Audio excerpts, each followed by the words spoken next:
Okay, it's 10:03, so I think we're going to get started now. So welcome to the Gender Justice Conference. My name is Callie Anderson. I use she, her pronouns, and I will be the facilitator for today's session. We joined today's conference with the intent to explore the knowledge, skills, and attitudes necessary to engage in social change work with a special focus on disrupting gender oppression. Thank you for being here with us. You are currently in the session, One Size Does Not Fit All, Fatphobia, and the LGBTQ plus community. Just a note, we will be recording this session. We are in a Zoom webinar, which means your video will not be visible during the recording. However, your name will be visible during the session. We invite you to change your Zoom name to protect anonymity if needed. In addition, please note that we do not have an ASL interpreter for this session. However, captioning is available via Zoom during this session. I invite you at this time to use the rename function on Zoom to include your pronouns next to your name. In addition, Sasha Alvarado will be our Zoom moderator. Sasha will monitor the chat. If you have any questions about technology or how to access the captioning, please use the chat and we will do our best to answer your questions.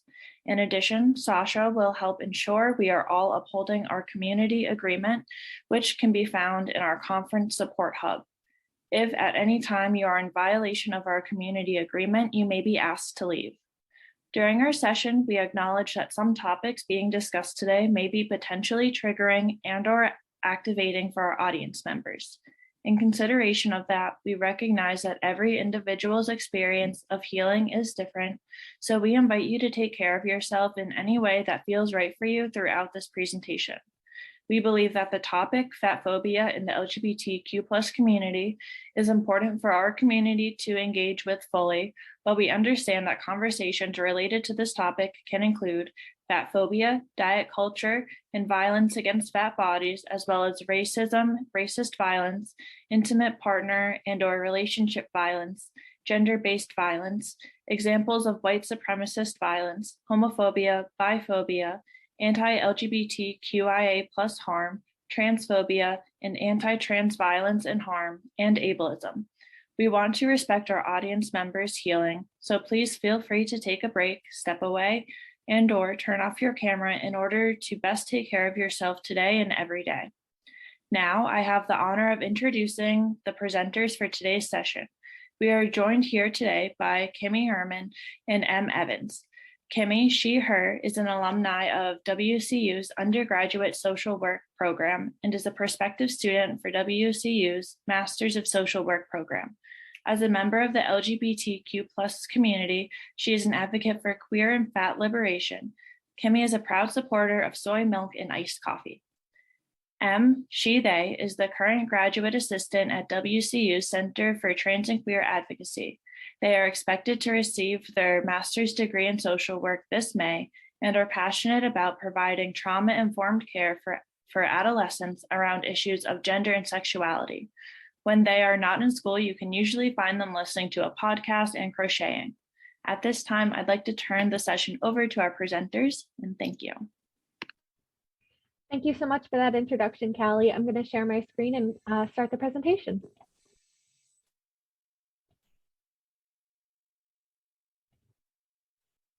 Oh, I think I need whoever is sharing their screen to stop so I can share. Thank you. As Callie mentioned, my name is M. Evans and I use she, they pronouns. My fellow presenter, Kimmy Herman, and I are looking forward to delving into an important issue that is all too often overlooked, both within the LGBT community and amongst its allies. We want to provide a brief heads up, as previously mentioned, that this presentation is going to delve into fatphobia, diet culture, transphobia, and homophobia, and there will be mentions of racism as well. While we have done our best to avoid gratuitous details on troubling content for their own sake, we urge you to take care of yourself in the ways that you need to during this presentation. The disdain that our culture has for large bodies is palpable.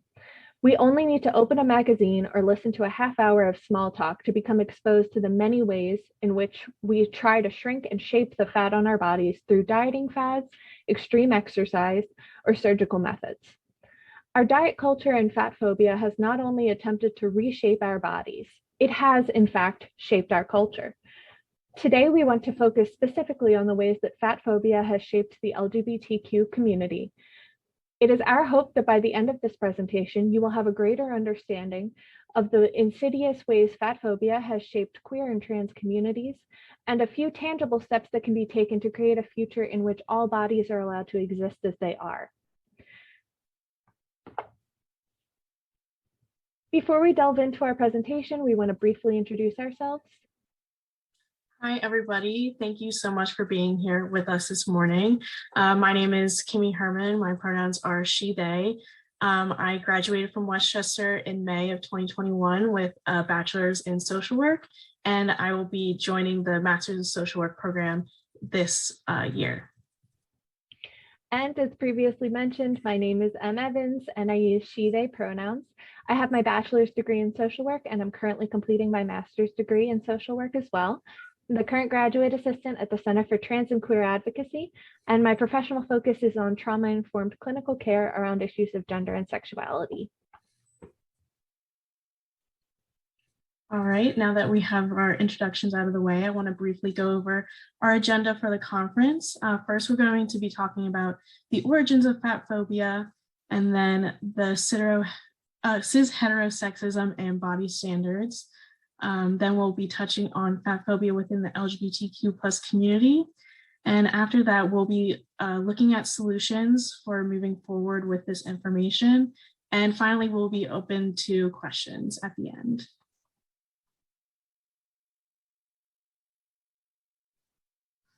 So first, before touching on the topic of fatphobia in queer and trans spaces, we want to touch on how fatphobia came to be as a product of colonialism and white supremacy.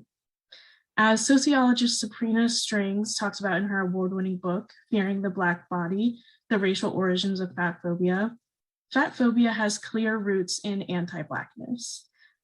The belief in the ideal physical form encompassing thinness spurred from a distinct political need to justify the continued enslavement of Black individuals. In the 18th century in France, race scientists came up with the salacious belief that white individuals were in a superior race class because they were, quote, more dignified and did not have to satiate the same need for oral sensation as Black individuals apparently did. Thinness became tied to whiteness as fatness became tied to Blackness, and especially Black femininity. This theory, among various others that defined the, quote, refined beauty of thinness, was spread throughout Europe and into the United States, where the need to justify slavery and to differentiate the white from Black body was even higher. While white men were creating the pseudoscience, white women were actively spreading the misinformation as it followed the Protestant ideology that frowns upon gluttony. The tenets of diet culture that regulate one's eating were held as a standard of health, beauty, and godliness, and they signified the United States as a distinctly Anglo-Saxon nation. In the 19th century, white women who wrote for women's magazines made it clear that if you wanted to be fat, there were other places like Africa where you should live that lifestyle, but it was not encouraged in the United States. When it became gauche to talk about race in the early to mid 20th century, the connections between race and body size were not made publicly clear, but the ideal thinness still remained through coded language. Now that we have touched on the roots of fatphobia and white supremacy, how have the queer and trans communities been affected by fatphobia and beauty standards? With this, we're going to specifically look at the gay male community. So in the 1950s and 60s, anti-obscenity laws criminalized lewd photos and gay porn, so men turned to bodybuilding magazines. This turned everyday muscle men into objects of desire and increased the community's desire for muscularity. Gay men were also encouraged to shy away from feminine stereotypes by bulking up their bodies, or even by appropriating masculine aesthetics like the handlebar mustache or skinhead, both famously popular among gay men in the 70s and 80s. Moving into the 1980s and 90s, gay male beauty standards became politically charged and shaped by the AIDS epidemic. As the illness and its homophobic coverage loomed over mainstream media, there became immense pressure for men to look physically fit and healthy, as opposed to skinny and frail, in order to attract partners. Some even say that hairlessness was particularly desirable, as it was a way to display a body free of lesions. However, we know that physical appearance is not a valid determinant of health and illness, and men with these physically fit body types were still affected by HIV/AIDS. Moving into the early 2000s, capitalism and corporations also honed in on gay beauty standards as it became profitable for men to spend money on their appearances.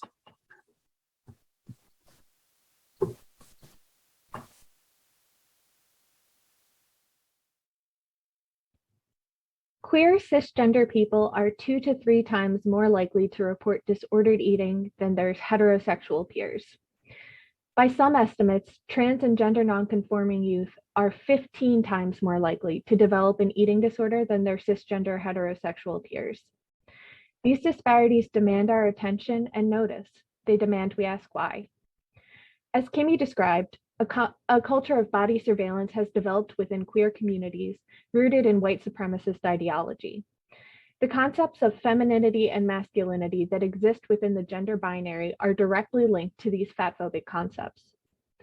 In order to understand this concept better, let's explore the expectations that exist for those who wish to be recognized as correctly performing gender identity. Femininity and masculinity exist beyond color-coded pinks and blues.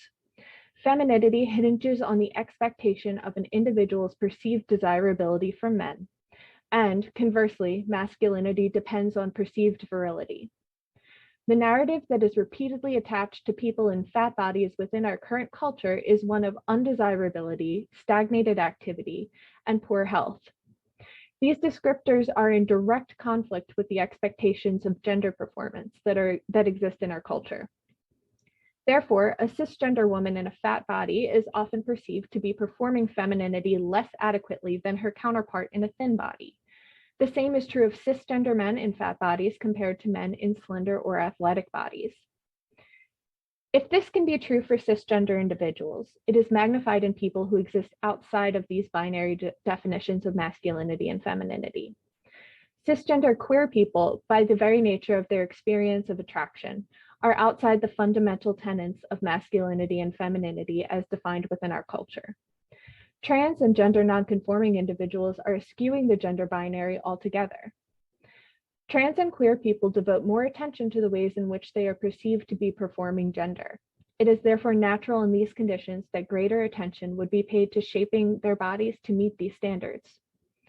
Add in, as well, the more practical considerations that trans and gender nonconforming individuals in fat bodies have to consider regarding access to gender-affirming care. The reluctance of many surgeons and doctors to perform invasive procedures on large bodies becomes the means by which trans and gender nonconforming individuals are kept in a perpetual loop of body dysphoria.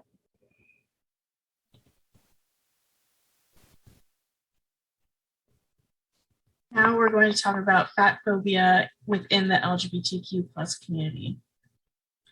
In gay male dating scenes, the phrase no fats, no femmes is well known for being a way to hide fat phobia, femphobia, and racism under the guise of, quote, personal dating preferences on online dating apps. This prejudice is oftentimes based on anything that reminds gay men of what the world thinks it means to be gay in order to distance themselves from internalized homophobia. Those who live at the intersection of stigmatized identities face heightened stigmatization. There are also a lot of stereotypes and labels within the gay community, including twink, bear, otter, drag queen. Although many in the community have either reclaimed these stereotypes as something comical or a way to fit in, they can still be polarizing for those who do not fit into any one category. For fat, queer women and non-binary femmes, the experiences of rejection are not much better. Participants in a study conducted by Allison Taylor stated that their experiences of dating in queer communities are often characterized by rejection and fetishization. They are affected by the patriarchal standards of beauty and femininity that put thinness on a pedestal. As M mentioned, LGBTQ plus identified individuals are disproportionately affected by eating disorders.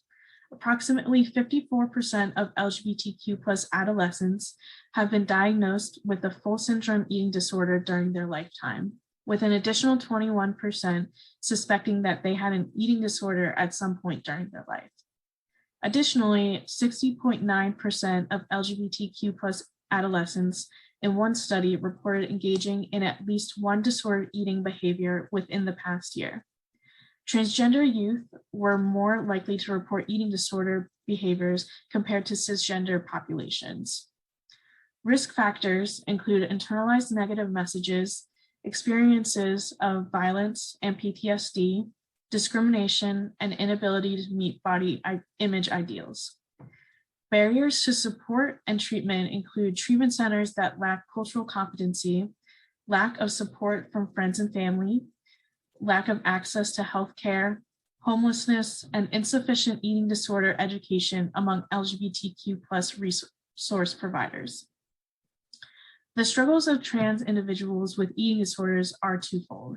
Recovery is often complicated by the internal experience of being trans and is made more difficult due to lack of access to healthcare and supportive communities. The feelings associated with gender dysphoria are oftentimes in opposition to the goals of recovering from an ED, and we need to validate the need for some transgender people to change their bodies. As cis-normative body ideals and beauty standards are idealized, pressure is put on trans folks to model thinness in order to pass.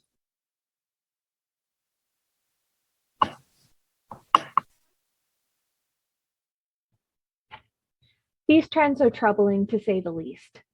However, we believe in the adaptability and resiliency of the LGBTQ community. We believe in its power to affect change counter to the narrative being pushed by larger cultural forces. Let's discuss in greater detail how we can move forward. In our current technological era, we are inundated with media on every screen that surrounds us. Most of the images that we are bombarded with on a daily basis uphold the white, cis-heteronormative body standards that we have discussed in this presentation. These standards can permeate the most well-meaning subconscious and influence our biases and reactions to interacting with bodies that fall outside of this norm. You have the power to enact a modicum of change in this arena for yourself. We encourage you to seek out and engage with content created by people in fat bodies that highlights their joy, their concerns, and their complexity as people. On this slide are several fat and queer influencers, by no means an exhaustive list, who you can follow to begin this journey. Interrogate the amount of body diversity that exists within the media that you consume, and be intentional about including voices and imagery of those with differing experiences of physicality.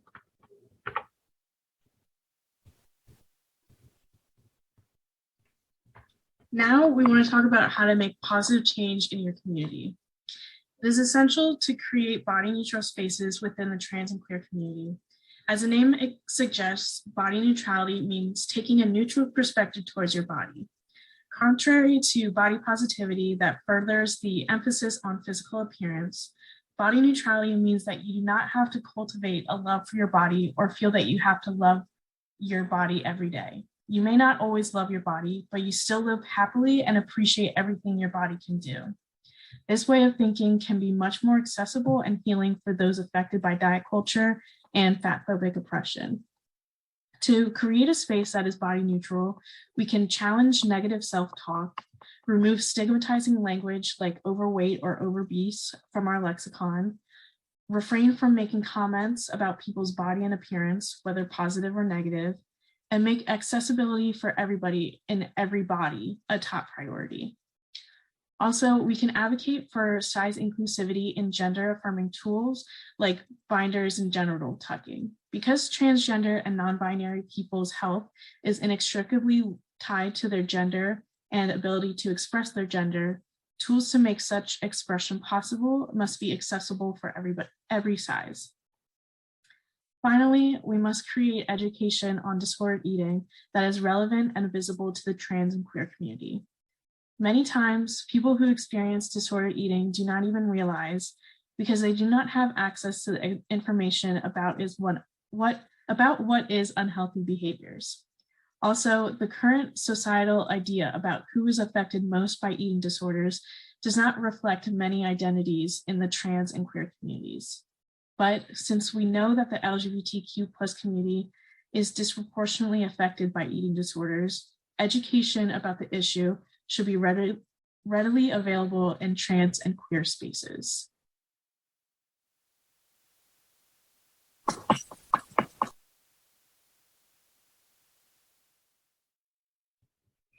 On a macro level, we must consider the training that our medical professionals receive. Unfortunately, the current standard is to pathologize the experience of anyone who is not white, able-bodied, cisgendered, and heterosexual. Unless it is intentionally sought out, medical professionals receive little training on the care of people in fat bodies or of people who are trans or gender nonconforming. Policy is needed that ensures that medical education includes the experiences of people who exist in fat bodies as well as those who exist outside of the gender binary. We cannot emphasize enough that this care is life-saving and our current policies actively harm lives.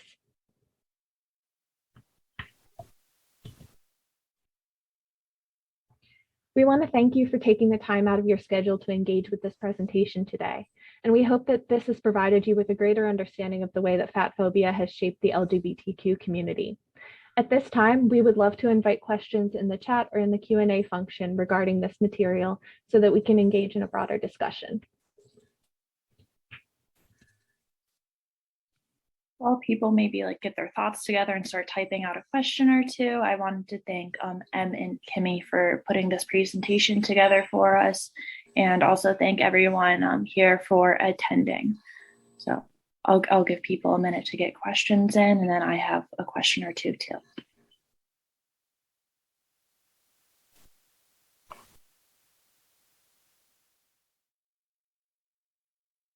Maybe I'll break the ice because I don't have to type it.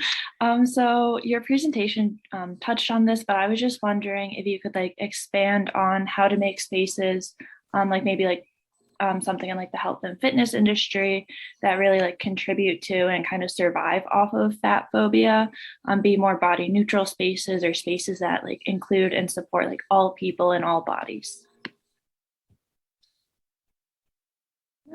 Did you want any thoughts? So there are a myriad of issues that exist within the health and wellness industry, particularly because it is a capitalistic industry that is driven by profit rather than meaningful social change. However, some of the immediate ways in which that industry can maybe quickly remedy itself or make spaces that are more accepting and body neutral are to decenter rhetoric around weight loss from advertising campaigns, from spaces like that, to make explicitly clear the ways in which they are providing safety for trans and queer bodies. But again, because these spaces, particularly like gyms, are very focused on traditional ideals of masculinity and femininity, there's going to need to be some deep cultural changes before those spaces have meaningfully opened up to the broader community. Kimmy, did you have thoughts outside of that? I just wanted to echo what you say, that we very much live in a diet culture, and everything that we experience as a society is built around that. So it takes a lot of societal change to get out of that mindset and to understand that our current trend to health and wellness is just diet culture by a different name. And yeah, just trying not to reinforce everything about that. Thank you both. Okay, so we have a question. How does fat phobia reinforce ableism within the queer community?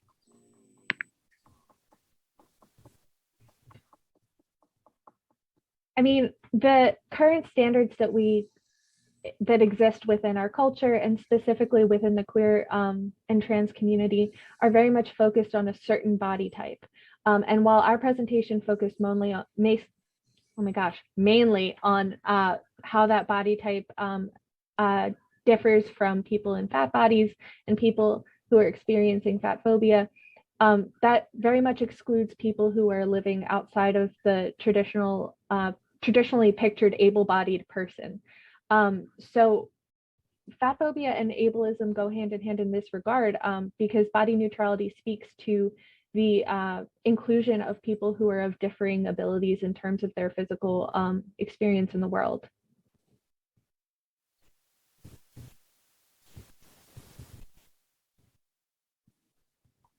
Okay, so we have a question and thought. Do you think there is a lack of respect/appreciation for social and emotional learning opportunities in the medical field, which leads to a lack of education on the historical impact that the medical community has had fat people?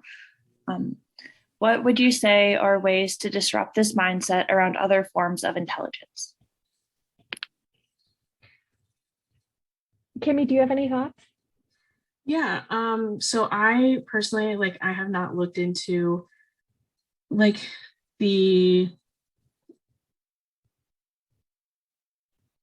I can't find the words, but what you learn in medical school. I know that there's not a lot of time to focus on specific LGBTQ plus education or education around fat bodies. So the current education just perpetuates negative ideas. So I don't know. Sorry. No, I'd love to build on that. So I think particularly you can look at the ways that emotional and social learning is discouraged both explicitly and implicitly within medical communities. I think if you look at the emphasis on empirical knowledge and scientific data, which is obviously very crucial to our understanding of medicine, it also discounts other social truths and traditions that do contribute to holistic wellness. Additionally, if you look at the implicit ways that medical professionals are taught to discount social and emotional learning by, the rigorous schooling that encourages them to disconnect from their emotional well-being because they simply don't have the time, and the lack of social connection that is fostered because, again, of the highly competitive nature in those educational spaces. It speaks to how future patients are going to receive their care when that kind of emotional and social well-being is not given its proper space in their training and education. But I think that disrupting this mindset is something that's going to have to take a great deal of time and effort. It's going to have to be an intentional effort on the part of the healthcare community to bring in a more holistic idea of wellness, both for the patients that are being treated and for the practitioners who are providing that treatment. Yeah, I think another example of that is there's this thing, it's called the quote, the obesity paradox. There's decades of research to show that our ideas of obesity, and I'm using obesity in quotes, the negative health outcomes that it brings that is not there. The research does not support that. And research shows that it can be healthier to live in a fat body. And this research is then called the obesity paradox because people just can't break that mind barrier to understand that being fat isn't unhealthy. Okay, another question that we got is, can you discuss any hurdles that queer people face when seeking treatment for eating disorders? Yes, so as with any inpatient treatment, if you're looking at inpatient treatment for eating disorders, treatment centers are highly gendered. So usually there's in most cases, just a female unit, rarely a male unit. But in both of those cases, there is no space created for people who exist outside of the gender binary. And even within that gender binary, you hope that people who identify as a binary gender who are trans will be gendered correctly and put in facilities that are correctly respecting and affirming their identity. But that is often not the case, and people are misgendered as they seek care for their bodies. So that's an immediate hurdle that has a lot of different implications and impediments in terms of recovery and treatment. But additionally, if you're looking towards a more outpatient treatment method or any kind of more less intense therapeutic intervention, a lot of eating disorder specialized practitioners are not as well versed in trans and queer experience. And a lot of trans and queer centered therapists or practitioners are not as focused on eating disorders or not as well versed in what recovery can look like in therapeutic spaces. So it's a catch-22 where they're looking for affirmation of their gender identity and also a well-rounded knowledge and approach to eating disorder recovery and disordered eating issues in therapeutic spaces. Yeah, and I think going off of that, there is not a lot of space for eating disorder recovery for fat people, for people who live in larger bodies, because our ideas of who has eating disorders, like what they look like, is not supported in inpatient or outpatient facilities. So queer fat people who live in that intersection face even more oppression and harm when they're trying to seek treatment. Okay, thank you both again. Another question that we have, I know you touched on some of the creators on social media that you recommend people look into. Are there any other resources that you can recommend people engage with moving forward to like continue to unlearn diet culture and its intersection with the queer identity? I highly recommend engaging with ASDO, which is the Association of Size, Diversity, and Health, which has a really robust foundation within the queer and trans community of affirming identities and exploring size diversity in all of the ways that it exists. But furthermore, I really do recommend a lot of the best work that is being done around these issues is not occurring on an institutional level, but rather on a more grassroots level. Engaging with creators who are speaking about their experience, who are creating community and space for themselves, particularly in online platforms, is a really great way to stay up to date with this, with the movement around body neutrality and moving towards a health at every size view of eating and disordered eating. Yeah, I think there's also a lot of great podcasts out there. I know I like to listen to podcasts. So one that I highly recommend is the Food Psych podcast with Christy Harrison. That was a huge gateway for me into body neutrality and health at every size. Oh, and someone says maintenance phase. I love maintenance phase. Aubrey Gordon and Michael Hobbs. They're a huge influence for us, and for the record, Kimmy and I regularly refer to ourselves as methodology queens. Yes.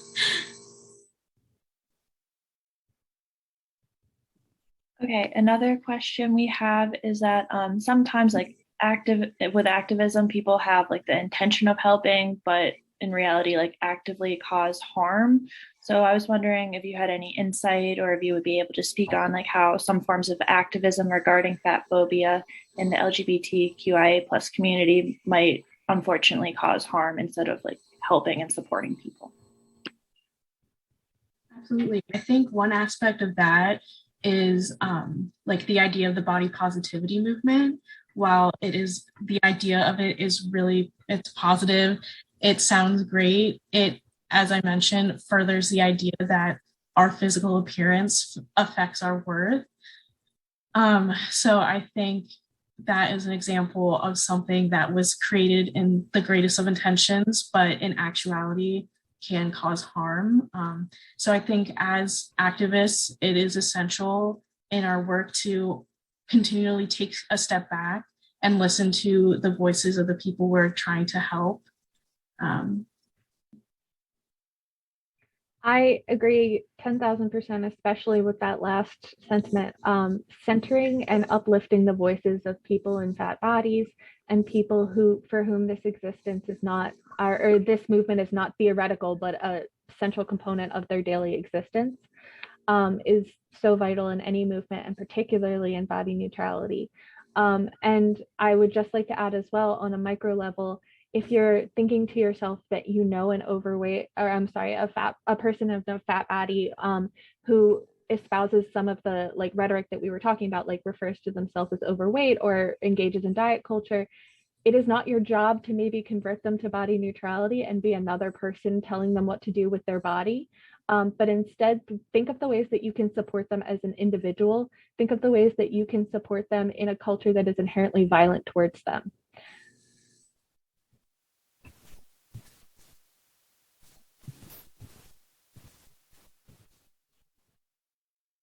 Okay, so another question, I was just wondering if you had any predictions or if you could talk about like where you think like fat phobia and the LGBTQ plus community will be in like 10 years.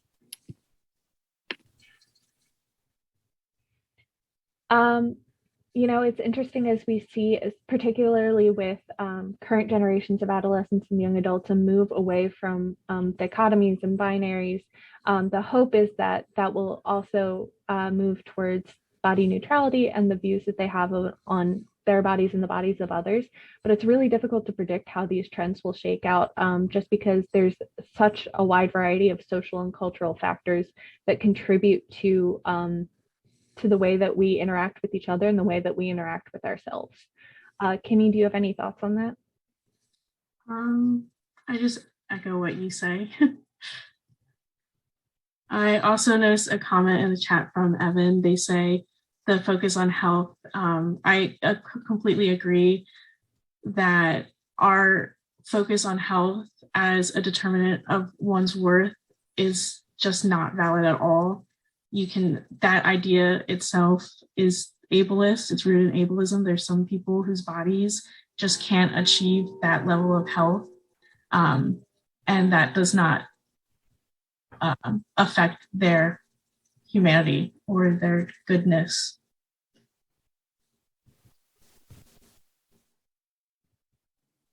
Okay, I want to give another minute just for if anyone else has any other questions or any other comments. I feel like we've had a very like good and full discussion about this, but always good to give people an opportunity to share out a little more. So we'll give it another minute, and then Sasha, you can put up our closing slide in a minute.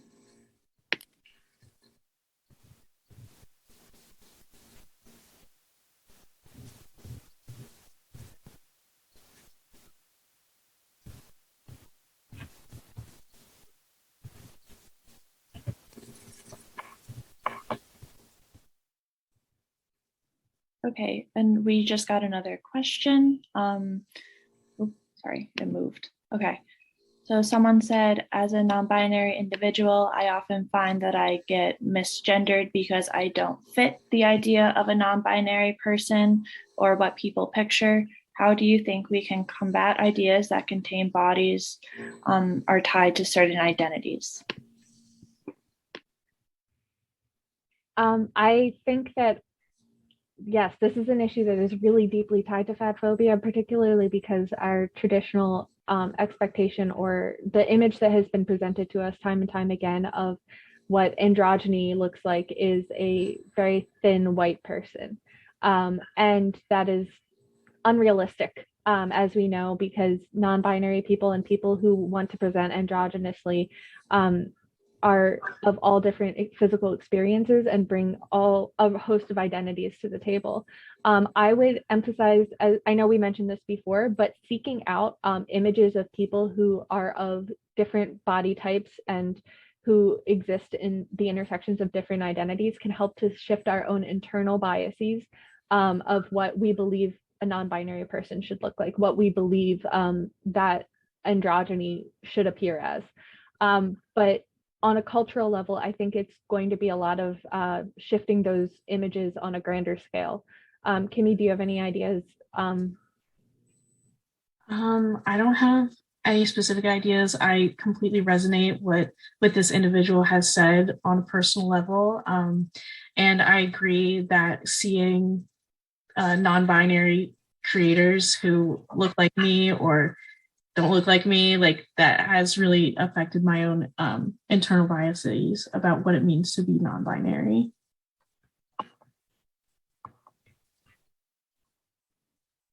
Okay, so thank you once again to our brilliant presenters for joining us today, and then also to our participants for being here. Thank you for your time, energy, and commitment to gender justice. Please consider filling out our evaluation, which will be sent to you via email.